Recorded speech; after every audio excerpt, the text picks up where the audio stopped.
Bakit ba masarap ang tortang giniling ng mga Kapampangan? Sige nga, i-reveal ko na. Ako si Don, dating OFW. Ngayon, isa ng virtual assistant dito sa Pilipinas. Tara, samahan niyo ako sa bago kong buhay. Gagamit ako dito ng 500 grams na giniling ng baboy. Tapos, imamarinate ko ito ng 1/4 kilo ng kalamansi. Lalagyan ko rin ng paminta, half cup na toyo, at betchin. Mamaya na ako maglalagay ng asin kapag kumukulo na.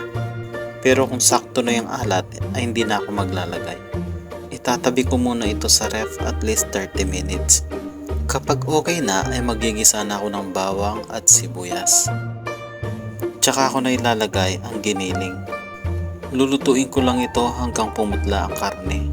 Tapos, pwede ko nang sabawan ng kaunti, tsaka ako lalagyan ng patatas at carrots na hiniwa ko ng cubes na maliliit. Lulutuin ko lang ito hanggang mag-half cook ang patatas at carrots. Tsaka ako na ilalagay yung 2 itlog. Dapat ganito nyo ibuhos yung itlog para hindi mamuo sa isang lugar lang.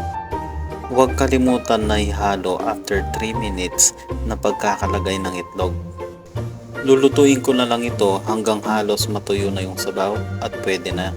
At heto, luto na ang ating tortang giniling. The best din itong gawing palaman sa mga tinapay. Hanggang dito na muna. Salamat sa panonood.